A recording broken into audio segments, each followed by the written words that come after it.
Hello guys, welcome to my YouTube channel. This is 100 days of machine learning and today is day 13. और आज हम लोग क्या करने वाले हैं?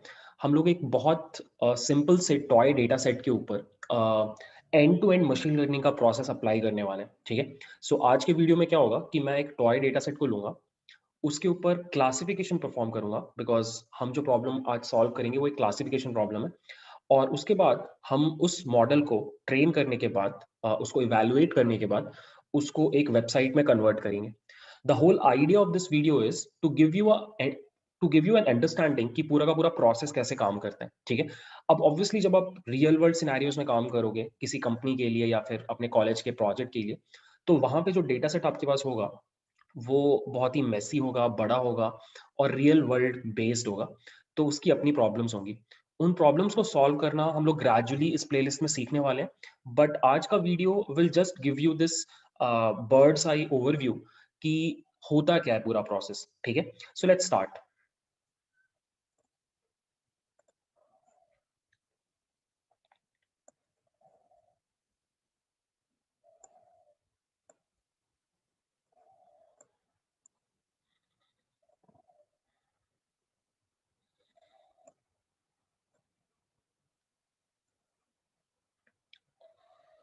सो गाइज मैंने गूगल कोलैब ओपन कर रखा है और गूगल कोलैब में मैंने अपना खुद का बनाया हुआ एक टॉय डेटा सेट भी अपलोड कर रखा है। इसका नाम है placement dot C S V, ठीक है?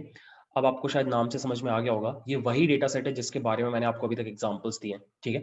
इसमें तीन मेजर कॉलम्स हैं, I Q, C G P A और स्टूडेंट का प्लेसमेंट हुआ या नहीं हुआ, ठीक है?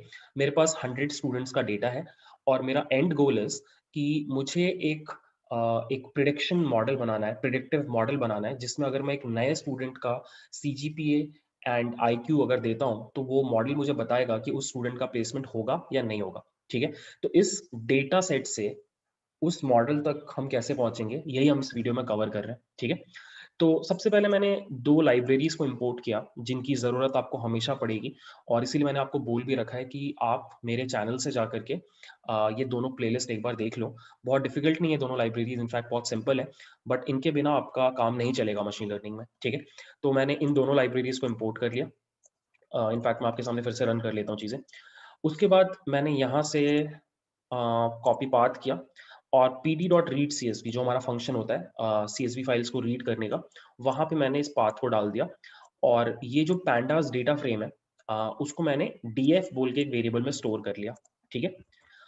अब अगर आप कभी भी किसी पैंडास डेटा फ्रेम का ओवरव्यू लेना चाहते हो तो आपके पास एक फंक्शन होता है df डॉट हेड। मैंने उसी को कॉल किया और वो करने से मुझे पता चला कि मेरे पास ये एक डेटा सेट है। अब यहाँ पे ये तीन कॉलम्स तो काम के हैं, ये कॉलम अननेसेसरी है, तो यहाँ पे थोड़ा सा आपको प्री प्रोसेसिंग करके इसको हटाना पड़ेगा, ठीक है? यही मैं आपको बोल रहा हूँ कि रियल वर्ल्ड सिनेरियोज में इस तरह का काम आपको बहुत करना पड़ता है, ठीक है? अब मैंने क्या किया, मैं एक चीज़ और आपको दिखा देता हूँ यहाँ पे कि हमारा जो डेटा फ्रेम है उसका शेप जो है वो है 100 by 4, मतलब कि 100 रोज है, 4 कॉलम्स हैं, ठीक है? सो यहाँ पे मेरे पास 100 स्टूडेंट्स का डेटा है, ठीक है? अब देखो गाइस, यहाँ पर हम एग्जैक्टली ये सारे स्टेप्स परफॉर्म करेंगे, ठीक है? हम प्री प्रोसेसिंग करेंगे। प्री प्रोसेसिंग का मतलब अगर आपके पास मिसिंग वैल्यूज हैं या फिर आउटलायर्स हैं या फिर ऐसे कॉलम्स हैं जिनकी ज़रूरत नहीं है, तो इस तरह की चीज़ों को आप रिमूव करते हो और अपने डेटा को बेसिकली प्रिपेयर करते हो एल्गोरिदम को देने के लिए, ठीक है? सेकेंड स्टेप में आप ईडीए करते हो। ईडीए मतलब एक्सप्लोरेटरी डेटा एनालिसिस, ग्राफ्स वगैरह प्लॉट करके डेटा के अंदर क्या छुपा है उसका आइडिया लेते हो सो दैट आप बेटर प्रिडिक्टिव मॉडलिंग कर पाओ, ठीक है? फिर आप फीचर सिलेक्शन करते हो। आप सारे के सारे कॉलम्स को जनरली यूज नहीं करते इनपुट में, ऑल्दो यहाँ पे हम सारे करेंगे क्योंकि हमें पता है कि ये दोनों चीजें इंपॉर्टेंट है, ठीक है? और उसके बाद वंस यू आर श्योर कि मेरे पास यही कॉलम्स और इतना ही डेटा एल्गोरिदम को देना है, तो आप नेक्स्ट स्टेप पे मूव करते हो। आप अपना इनपुट और आउटपुट कॉलम्स को अलग कर लेते हो। That is your second step, ठीक है? इन द थर्ड स्टेप आप वैल्यूज को स्केल करते हो। वैल्यूज को स्केल करने का मतलब है, मान लो ये दो आपके इनपुट कॉलम्स है, ठीक है? अब यहाँ पे अगर आप देखो तो आपका जो सीजीपीए है वो 0 से लेकर 10 के रेंज में है और आईक्यू जो है वो प्रोबेबली 50 से 150 के रेंज में होगा, ठीक है। अब ये तो फिर भी ठीक ठाक रेंज है। कभी कभी क्या होगा कि आपके पास इस तरह के कॉलम्स होंगे जहाँ पे ये रेंज बहुत वेरी कर रहा होगा, जैसे कि एज और सैलरी। एज आपका 0 से 100 के बीच में, सैलरी आपका लाखों में पहुंच सकता है। तो कुछ एल्गोरिदम्स जो होते हैं मशीन लर्निंग में, वो डिस्टेंस कैलकुलेट करने के ऊपर काम करते हैं। तो अगर आप एक्स वाई आपका इतना वेरी कर रहा है तो डिस्टेंसेस बहुत ज्यादा बड़े आ जाते हैं और उनका कुछ मीनिंग नहीं होता। इसीलिए मशीन लर्निंग में हमेशा बोला जाता है कि आप अपने सारे इनपुट कॉलम्स की वैल्यू को एक रेंज में ले आओ, जनरली -1 से 1 के बीच में। वही हम यहाँ पे करेंगे स्टेप 2 में, ठीक है।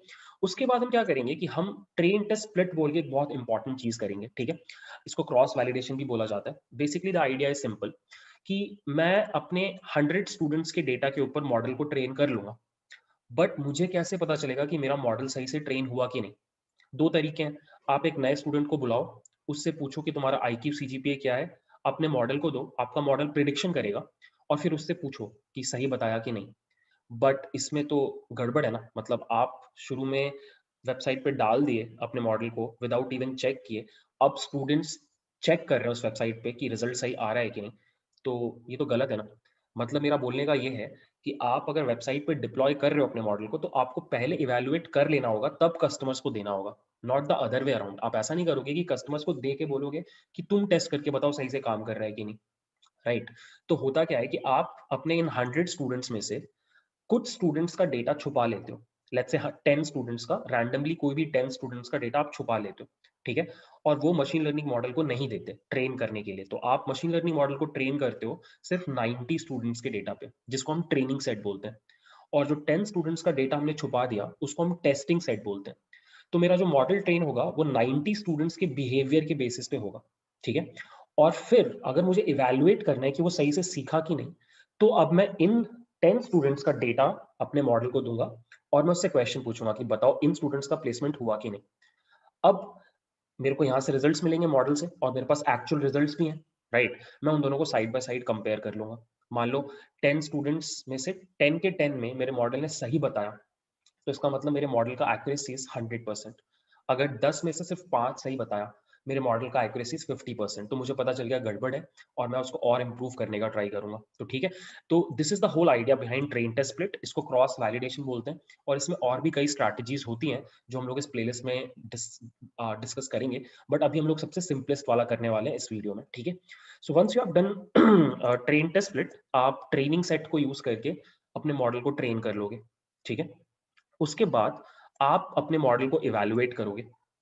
कभी कभी आप क्या करते हो, आप मल्टीपल एल्गोरिदम्स के ऊपर अपने डेटा को ट्रेन करते हो, और फिर उन मल्टीपल एल्गोरिदम्स में से जो एल्गोरिदम बेस्ट परफॉर्म कर रहा है उसको चूज करते हो। उसको हम मॉडल सिलेक्शन भी बोलते हैं। बट वो हम इस वीडियो में नहीं कर रहे, वो आगे का टॉपिक है, बट ये भी किया जाता है, ठीक है। And the last step is, once you are sure कि मेरा मॉडल सही से काम कर रहा है, आप उसको उठा के एक वेबसाइट में इंटीग्रेट कर देते हो, और फिर उस वेबसाइट को सर्वर पे डिप्लॉय कर देते हो। This is the end to end strategy, ठीक है। तो लेट्स स्टार्ट। हमने काफी डिस्कशन कर लिया। अब प्री प्रोसेसिंग के नाम पे गाइस मुझे सिर्फ एक ही काम करना है यहाँ पे, और वो काम ये है कि मुझे इस कॉलम को हटाना है। क्योंकि ऑनेस्टली यहाँ पे कोई मिसिंग वैल्यूज नहीं है। मैं आपको झट से दिखा सकता हूँ ये कैसे। अगर आपने थोड़ा भी पैंडास पढ़ा होगा, तो आपको पता होगा वहां पे इन्फो बोल के एक फंक्शन होता है जो मुझे हर कॉलम के बारे में इंफॉर्मेशन देता है, ठीक।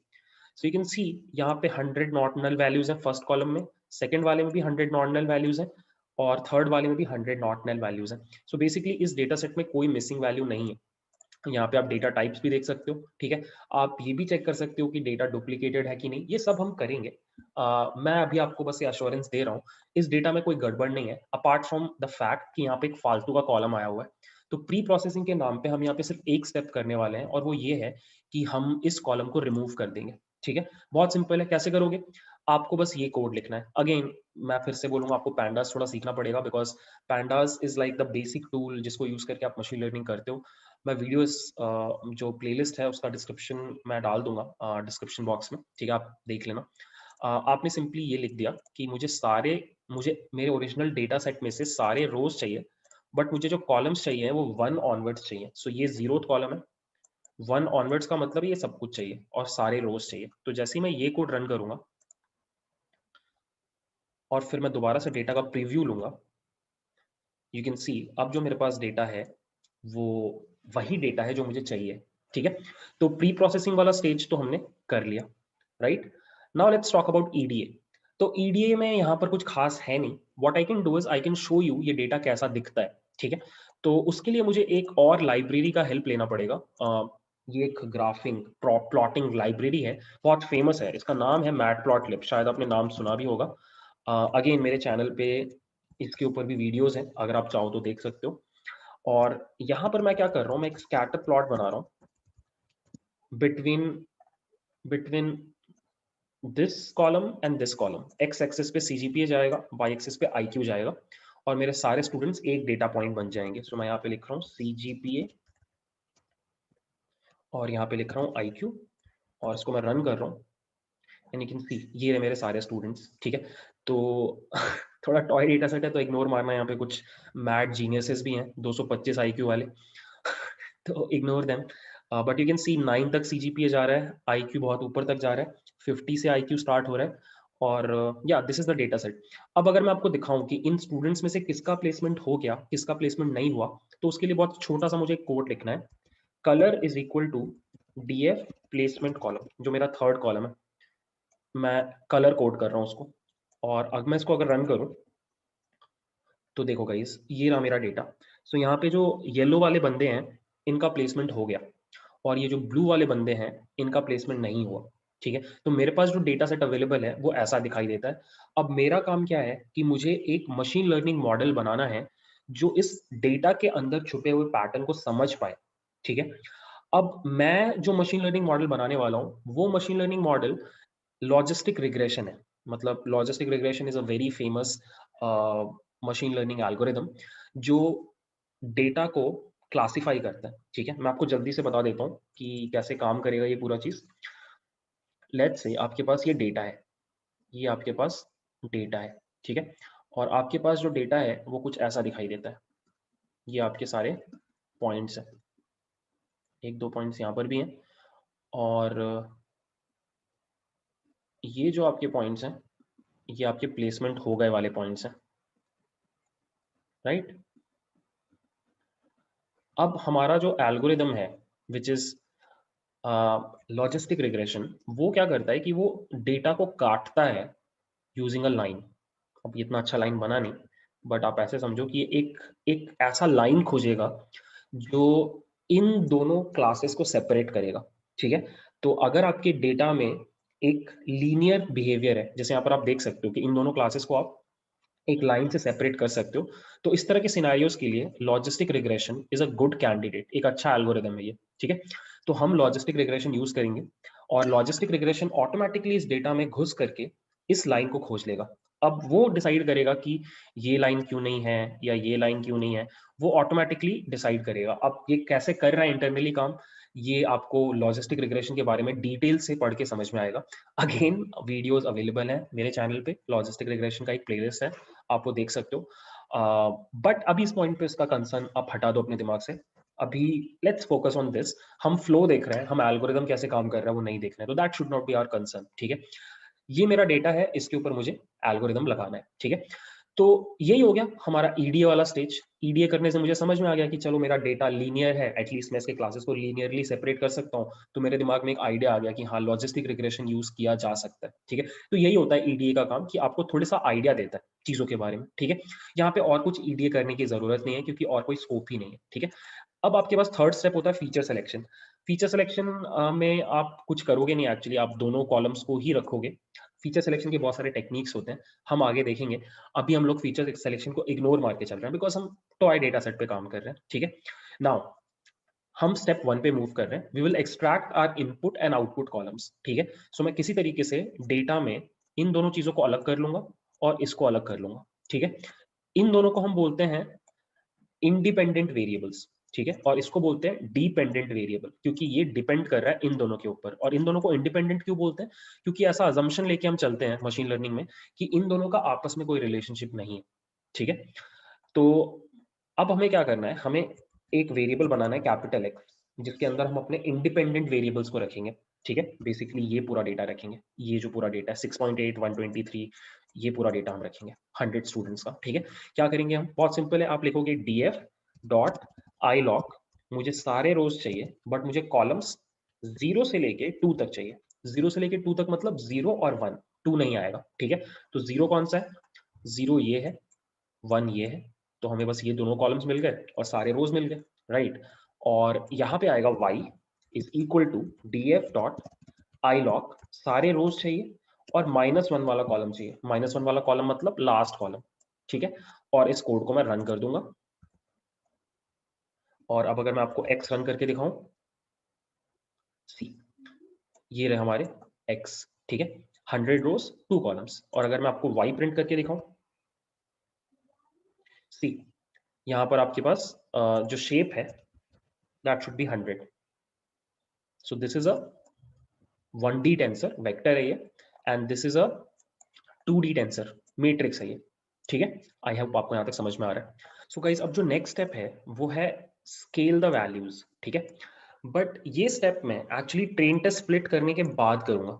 उसका रीजन क्या है कि अगर मैं स्केलिंग पहले कर दूंगा तो मैं आपको दिखा नहीं पाऊंगा कि कौन से रोज ट्रेनिंग सेट में गए, कौन से रोज टेस्ट सेट में गए, ठीक है।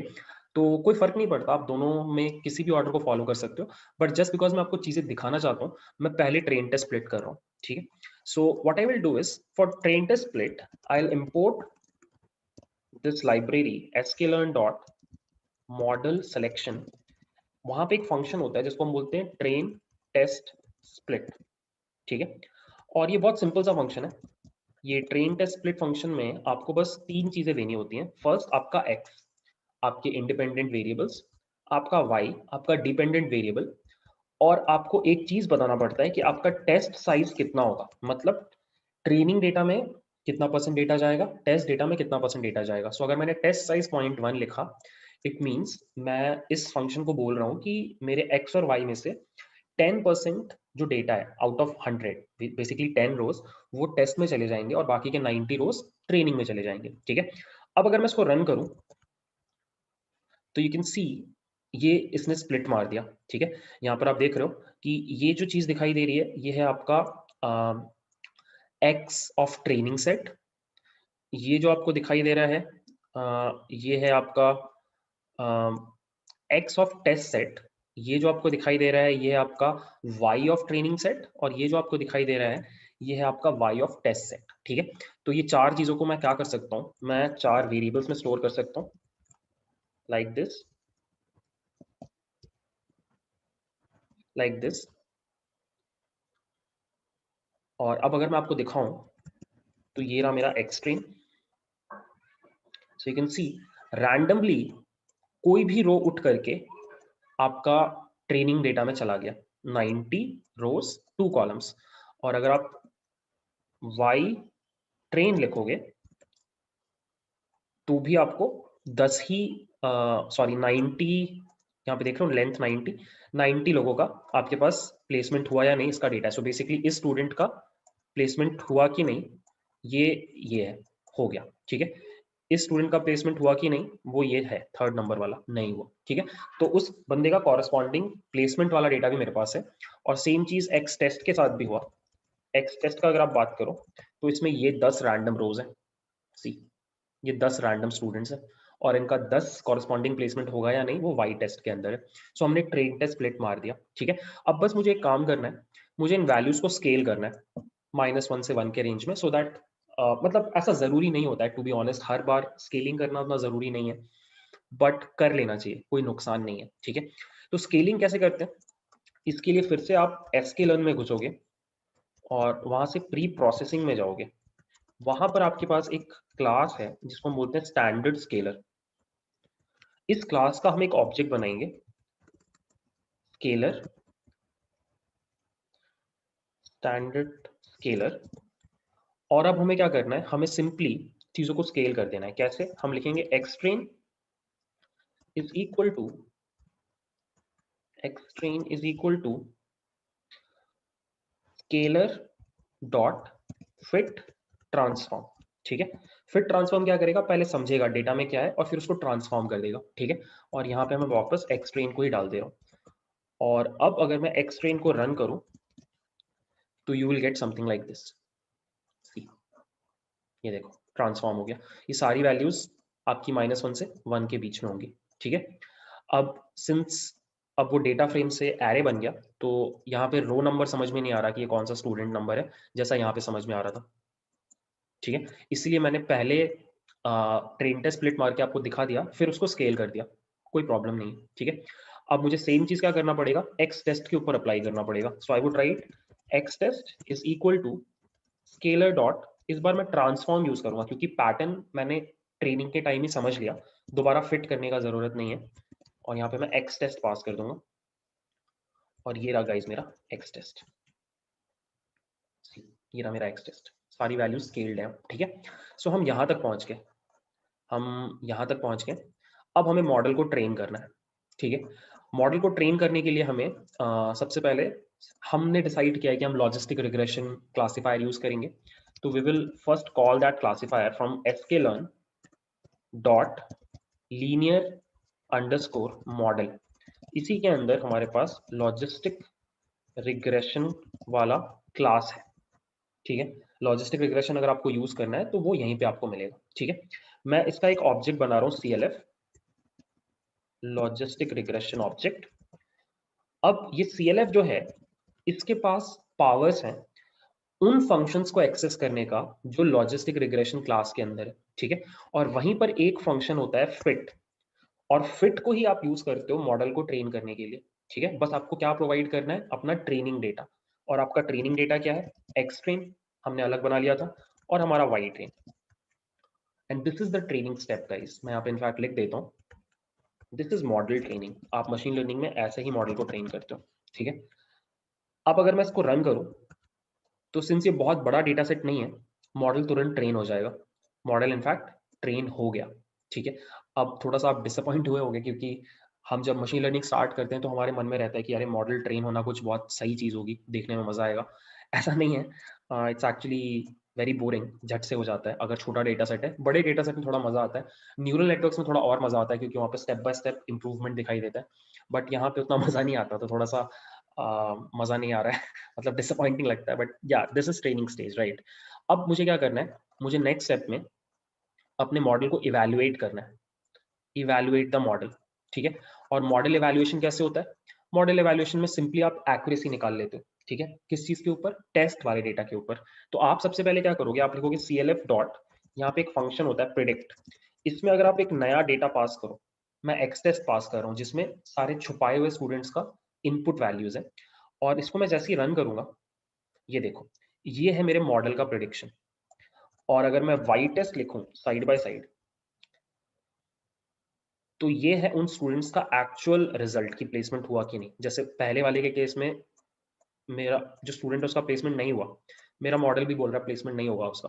सेकंड वाले का प्लेसमेंट हो गया बट मेरा मॉडल बोल रहा है नहीं होगा, तो यहाँ पे उसने गलती की।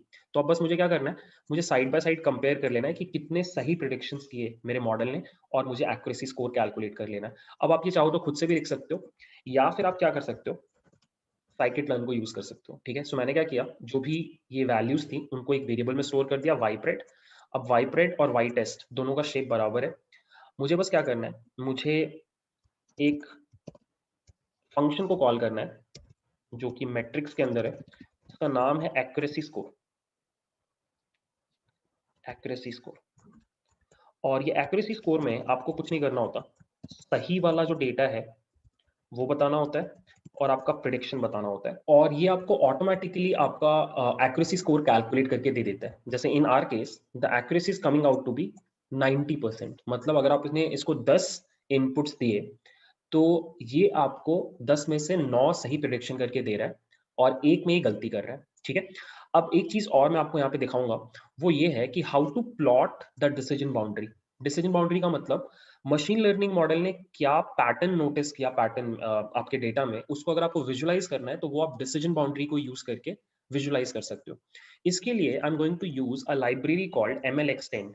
ठीक है, आप चाहो तो ये कोड खुद से भी लिख सकते हो, but since we are beginners अभी ये कोड हम खुद से नहीं लिखेंगे। You have to simply import this library over here like this, और आपको बस ये कोड कॉपी करना है ओवर हियर। यहाँ पे बस मुझे क्या करना है, x के बदले x ट्रेन आ जाएगा, और उसको हम numpy एरे में कन्वर्ट कर देंगे बाय पुटिंग डॉट वैल्यूज, और वाई ट्रेन, ठीक है। इनफैक्ट एक्स ट्रेन मेरा ऑलरेडी नंपाई एरे बन चुका था क्योंकि मैंने उसको स्टैंडर्ड स्केलर में डाल दिया था, और वाई ट्रेन अभी नहीं बना था, तो इसको मैं वैल्यूज कर दूंगा, और मेरे क्लासीफायर का नाम है क्लासीफायर, ठीक है। और अब अगर मैं इसको रन करूं तो you can see guys, this is the decision boundary. मेरे लॉजिस्टिक रिग्रेशन ने इस लाइन को पकड़ा इस डेटा को क्लासिफाई करने के लिए। तो यू कैन सी थोड़ी गलतियां कर रहा है, ये 2 ऑरेंज पॉइंट्स ब्लू रीजन में है, गलती कर रहा है यहाँ पे, ये 3-4 गलतियां यहाँ भी कर रहा है। सो दैट इज वाई हमारा accuracy is coming out to be 90%। बस but yeah this is how the algorithm is seeing this data, ठीक है, और उसने यही मॉडल बनाया, ठीक है। अब this is the last step. If you are comfortable, आपको सही लग रहा है ये मॉडल का परफॉर्मेंस, तो अब आपको कुछ चेंजेस नहीं करने। अगर आपको गड़बड़ लग रहा है तो आप पीछे जाकर के किसी भी स्टेप में चेंजेस कर सकते हो, ठीक है, जो कि आप करते भी हो। बट सिंस हमें अभी मॉडल को सेलेक्ट नहीं करना, हमारे पास जो भी मॉडल है उसको चुपचाप से वेबसाइट में कन्वर्ट करके डिप्लॉय करना है, तो मैं यहाँ पे कुछ चेंजेस नहीं कर रहा। अब हमें बस लास्ट स्टेप में क्या करना होता है, यहाँ से मॉडल को उठाना होता है, इस मॉडल को उठाना होता है। और मॉडल को उठाने का एक बहुत सिंपल तरीका है, आपको एक लाइब्रेरी को कॉल करना होता है पिकल बोल के। पिकल क्या करता है, पिकल पिकल के बारे में भी हम लोग डिटेल में पढ़ने वाले हैं। पिकल आपके किसी भी ऑब्जेक्ट को, जो भी पाइथन में everything is an object, I hope आपको पाइथन आता है थे सही से, एवरीथिंग इज एन ऑब्जेक्ट, उस ऑब्जेक्ट को वो फाइल में कन्वर्ट कर देता है, और उस फाइल को उठा करके आप किसी भी और इन्वायरमेंट में यूज कर सकते हो, ठीक है। तो that is the whole idea. मैं आपको एक बार पिकल डंप करके दिखाता हूँ। मुझे कौन सी फाइल, किस किस ऑब्जेक्ट को करना है, CLF को एक्सपोर्ट करना है, और मैं उसको एक फाइल में कन्वर्ट करना चाहता हूँ जिसका नाम है model.pkl। और मैं ये जो फाइल ओपन कर रहा हूँ राइट बाइनरी मोड में कर रहा हूँ, ठीक है। इसको मैं जैसे ही रन करूंगा, यहाँ पर ये वाला मॉडल आ गया, यही मेरा मशीन लर्निंग मॉडल है गाइस। अब इसके पास अभी भी प्रिडिक्ट बोल के एक फंक्शन है, तो मैं बस क्या करूंगा, इसको उठा करके मेरी वेबसाइट में ले जाके डिप्लॉय कर दूंगा। अब वो थोड़ा सा कॉम्प्लेक्स है, अभी हमने जस्ट स्टार्ट किया है, तो वो मैं अभी आपको करके नहीं दिखा रहा, वो मैं इस प्लेलिस्ट के लास्ट में आपको अच्छे से करके दिखाऊंगा 2-3 अलग अलग तरीके से। बट अभी मैं बस आपको आउटपुट दिखाता हूँ कि अगर आप इसको सही से करते हो एक वेबसाइट में इंटीग्रेट, तो आउटपुट कैसा आता है। ये मैंने एक वेबसाइट बना रखा है इस वीडियो के पहले ही। ये एक वेबसाइट है जहाँ पे आपसे 2 चीजें पूछी जा रही हैं, first IQ of the student, second CGPA of the student. और यहाँ पे आप कुछ भी वैल्यूज दो, ये आपको प्रिडिक्ट करके बताएगा कि उस स्टूडेंट का प्लेसमेंट होगा या नहीं होगा, ठीक है। और लेट्स से मैंने IQ डाला 100 और मैंने CGPA डाला 9, और अब मैंने प्रिडिक्ट पे क्लिक किया, देखो ये बोल रहा प्लेसमेंट हो जाएगा, ठीक है। लेट्स से मैंने बोला कि 100 का IQ है बट उसका CGPA बस 2 है, प्रिडिक्ट पे क्लिक किया, देखो बोल रहा प्लेसमेंट नहीं होगा। अगर मैं बोलूँ 7, प्लेसमेंट हो जाएगा। अगर मैं IQ घटा दूं, लेट्स से 80 कर दूं, अभी भी प्लेसमेंट हो जाएगा। लेट्स से अगर मैं 50 कर दूं, अभी भी हो जाएगा। मतलब CGPA के ऊपर ज्यादा डिपेंड कर रही हैं चीजें। लेट्स से मैंने बोला 2 है IQ, अरे अभी भी हो जाएगा। This is weird. तो इसका मतलब अगर आप 7 के ऊपर हो तो प्लेसमेंट हो ही जा रहा है, प्लेसमेंट नहीं होगा, ठीक है। जो भी है गाइस, इस पॉइंट पे हम लोग का कंसर्न ये नहीं है कि कैसे परफॉर्म कर रहा है हमारा मॉडल, क्योंकि हमने मॉडल को फर्स्ट ऑफ ऑल बहुत ज्यादा डेटा नहीं दिया है, सेकंड हमने उसको बहुत अच्छे से ट्रेन नहीं किया है, मतलब इंप्रूव नहीं किया है। तो परफॉर्मेंस के ऊपर अभी हम नहीं जा रहे, मैं आपको एंड टू एंड फ्लो दिखा रहा था। अब बस यही वेबसाइट को आपको उठा करके किसी सर्वर पे डाल देना है, ठीक है। आपके पास मल्टीपल ऑप्शंस हैं, या तो आप हेरोकू के ऊपर जा सकते हो। हेरोकू इज अ प्लेटफॉर्म जहाँ पे आप अपने मशीन लर्निंग मॉडल्स को डिप्लॉय कर सकते हो। और या फिर आप AWS पे जा सकते हो, Amazon वेब सर्विसेज, यहाँ पे भी आप ये काम कर सकते हो, ठीक है। या आप GCP पे जा सकते हो, गूगल क्लाउड प्लेटफॉर्म। इन तीनों में से आप कोई भी सर्विस यूज कर सकते हो, तीनों ही बहुत अच्छा है। आई प्रेफर हेरोकू बिकॉज इसमें आप 5 अपने एप्लीकेशंस फ्री में होस्ट कर सकते हो। तो यहाँ पे मेरे कुछ एप्लीकेशंस ऑलरेडी होस्टेड भी हैं। और AWS में आपको 1 साल तक पैसा नहीं देना पड़ता, गूगल में भी शायद आपको कुछ दिनों तक पैसा नहीं देना पड़ता। ये सब हम पढ़ेंगे, ये तीनों प्लेटफॉर्म्स के ऊपर कैसे डिप्लॉय करना है अपने मशीन लर्निंग मॉडल्स को, ये हम पढ़ेंगे। बट आज हम नहीं कर रहे ये। मैंने बस आपको वेबसाइट बना के दिखा दिया। इस प्लेलिस्ट के लास्ट में मैं इस तरह की वेबसाइट को डिप्लॉय करके भी दिखाऊंगा इन तीनों प्लेटफॉर्म्स में, ठीक है। तो आई होप आपको समझ में आएगा, इस end to end machine learning का एक टॉय एग्जांपल मैंने आपको दिखाया एकदम डेटा सेट से उठा करके एक वेबसाइट तक उस चीज को कैसे कन्वर्ट करना है, उसका हमने एक आइडिया लिया। हमें हर चीज समझ में नहीं आई, बट हमें फ्लो समझ में आ गया। अब आगे का जो पूरा का पूरा प्लेलिस्ट है वो इसी फ्लो के ऊपर है। हम इसी फ्लो के ऊपर टाइम स्पेंड करने वाले हैं। ये जो यहाँ पे फ्लो है पूरा का पूरा, हम प्री प्रोसेस करने के ऊपर 5-6 वीडियोस करेंगे, हम ईडीए के ऊपर काफी वीडियोस करेंगे, फीचर सिलेक्शन के ऊपर, स्केलिंग के ऊपर काम करेंगे, train test split model selection के ऊपर काम करेंगे, मॉडल को इवैल्यूएट करने के ऊपर काफी वीडियोस होंगे, मॉडल को डिप्लॉय करने के ऊपर काफी वीडियोस होंगे। सो इसी फ्लो को ही पकड़ के हम लोग 100 डेज काम करने वाले हैं, and that is why today's video is very very important. और आई होप आपको इस पूरी चीज के साथ कोई डाउट नहीं होना चाहिए, ठीक है। तो yeah that's it for today's video. कल से हम लोग एकदम स्टार्टिंग से स्टार्ट करेंगे, how to frame a problem, ठीक है, प्रॉब्लम स्टेटमेंट, ठीक है, ये हम लोग कल पढ़ने वाले हैं। उसके बाद हम लोग डेटा गैदरिंग के ऊपर काम करेंगे अगले सबसीक्वेंट वीडियोस में। सो या I hope you like the video, if so guys please consider subscribing and sharing. That's it. Thanks for watching. Bye.